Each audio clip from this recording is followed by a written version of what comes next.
Hi everyone, following on from our landlord seminar that was on Saturday the 23rd of March, I'm just following up with this brief video that will give you a quick overview of all the topics we covered and the main points from those.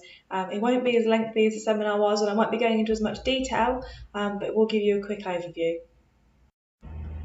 So the topics we're going to be covering in the video today are the Tenant Feedback, Housing and Planning Act 2016, the MEES, which is the Minimum Energy Efficiency Standards, gas certificates, the Deregulation Act of 2015, the Right to Rent Act and Immigration Act of 2014, the Homes, Fitness for Human Habitation Act of 2018, Landlord Tax and what's coming up in the pipeline. Okay, so first section is tenant fee ban. Before we go any further, it's important to remember the tenant fee ban only applies to assured short-hold tenancy agreements, ASTs for short. The next thing to remember is there are two crucial dates. The first date is the 1st of June 2019. This is when the legislation comes into play. So any tenancies beginning on or after the 1st of June 2019 need to be compliant with this piece of legislation.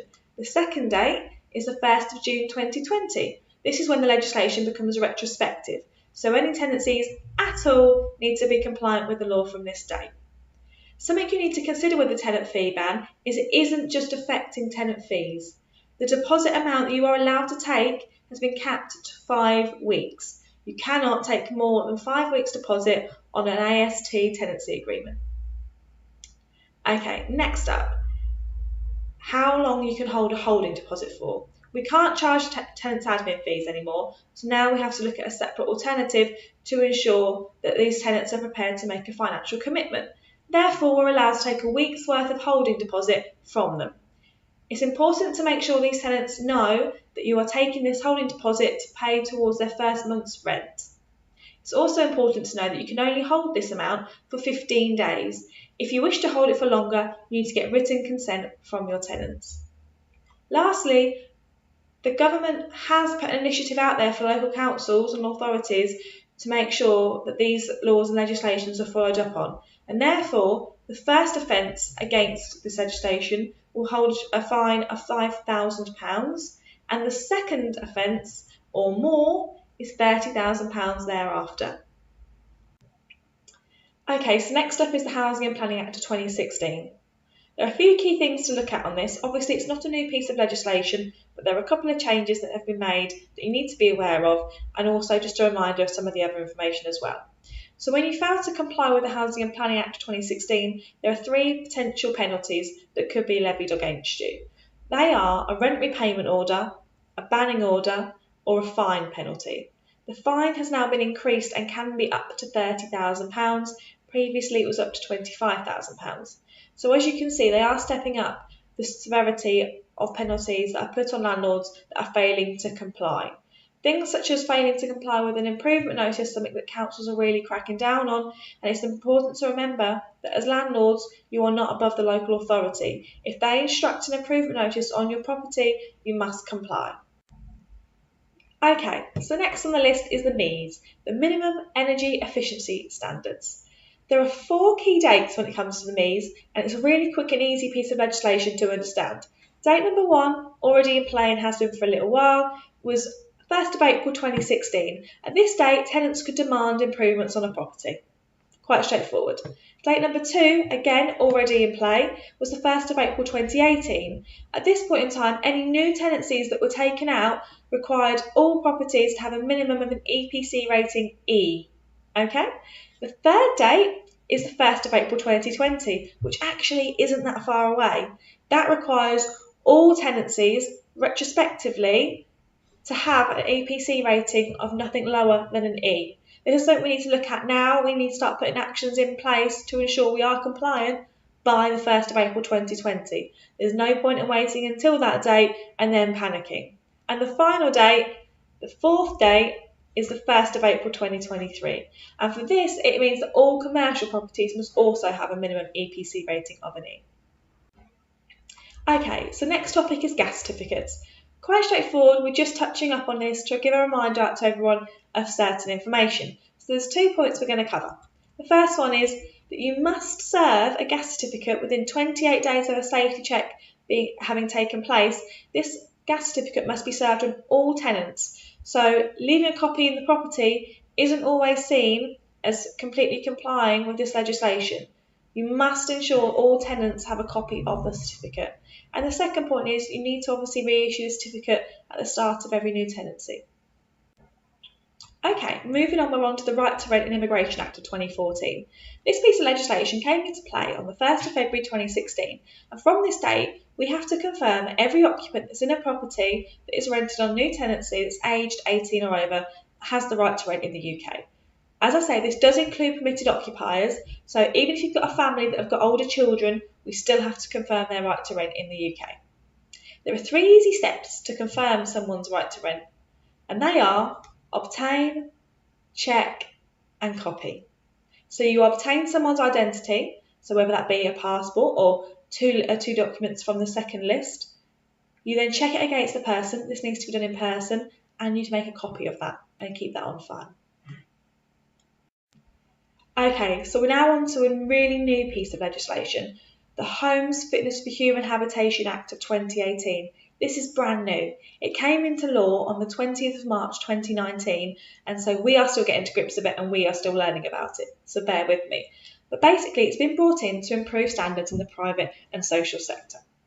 What we now have to do is we now have to confirm that prior to someone moving into property and also during their tenancy, that property is fit for its purpose. And what we have to do is compare the property against the HHSRS standards sheet that we can get from the local council to confirm the property is up to those standards. That's a lot more work to do. There's a lot of points you have to go through, and also we have to make sure it is compliant before someone moves in. This can't be run at the same time as an inventory. This needs to be done a week, 10 days beforehand so that any issues can be dealt with prior to moving. And obviously when you're doing an inspection report during a tenancy, you've got to add this into that workload as well. So it's not a straightforward job to be done, and it needs to be done correctly. So, quick reminder, during a tenancy, the property has to be monitored regularly to ensure it is fit for human habitation, and prior, it has to be confirmed that it is compliant with fitness for human habitation. Okay, so next up on the list we have landlord tax. Now, I'm not a tax advisor by any stretch of the imagination, so if you have any concerns about your landlord tax, you need to go and speak to a tax advisor. All I'm going to do is give you a brief overview of what has changed. So, currently, you can claim back the interest on a mortgage, loan or overdraft, deduct it from your earnings, and that would reduce your tax bill. Straightforward. What they're changing it to is it's going to be a basic rate tax deduction of 20%. So the base rate of tax, so you can take 20% of that off, and that'll be your reduction. Okay. This has been a phased instruction. First was brought in 2016, 2017, has been brought in at a 25% interval increase and decrease for the first, obviously, 5 years. And from 2020 and 2021, this is when it will swap over to 100%. So finally, we're on to what's in the pipeline for the next year or so. We've talked about what has just come in, we've talked about what is due to come in imminently, we've talked about what has been brought in recently but you're probably not aware of. So now it's time to look at what we've also got to look forward to as well. The first thing is changes in Section 21 notices. We've talked about that briefly already, but actually they might be looking at getting rid of Section 21 notices altogether, which people then panic about and think, well, how do we get rid of our tenants? It's straightforward. You still use a Section 8 notice. There are plenty of grounds you can serve on with a Section 8 notice that will allow you to get possession of the property back. It's just a little bit different as to how you would go about to do it. But we can sort that for you, so don't panic. The next thing is mandatory electric checks. They're bringing in 5-year checks required for all residential lettings properties.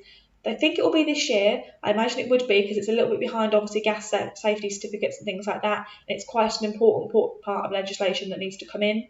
But yes, you will have to have an electric certificate carried out if you haven't in the last 5 years, and then every 5 years from then on. Next up is mandatory licensing of agents.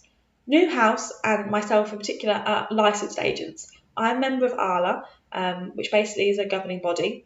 Because I'm a member, as a director, I'm a member of ALA, our business can be a member of ALA. Not a lot of agents actually are governed at the moment. They have to be obviously with a property address scheme and things like that, but they don't have to be licensed currently, and that will be coming in. Touching on what I just said, Landlords that are only landlords will have to become part of a landlord redress scheme. Now, we use the PRS, the Property Redress Scheme. All agents have to be with one of those, and I completely agree that a landlord that's let only as well should be part of a redress scheme and have to comply with certain conditions in order to manage their properties sufficiently, basically. Next up, and the final thing, is that as a let-only landlord, you're holding tenants' information, and therefore you should be registered with the ICO, the Independent Commissioner's Office, because you are holding client data. And that's something that not a lot of people know about. And I think they will be clamping down on that really hard, really soon. Okay, so that's the quick overview of what we ran over in the Landlord Seminar on Saturday 23rd of March. We are potentially looking at running another seminar, and because I know a lot of people were interested in attending that also, in which case we will go into a lot more detail about the things I've just quickly discussed for you. But a quick recap, we've touched base on the Tenant Feedback, the Housing and Planning Act 2016, the Minimum Energy Efficiency Standards, Gas Certificates, the Deregulation Act 2015, the Right to Rent and Immigration Act 2014, the Homes Fitness for Human Habitation Act of 2018, Landlord Tax, and what's coming up. Just to give you a bit of an overview as to how little of the legislation that actually covers, there are 178 pieces of legislation that govern the rental sector at the moment, and we've just touched base on a handful. If you'd like some more information or you want to have a meeting to discuss everything we go through and everything we cover for you, please get in touch. But if not, I hope you found this video of help, and if you've got any questions, drop us a message and we'll get in touch with you.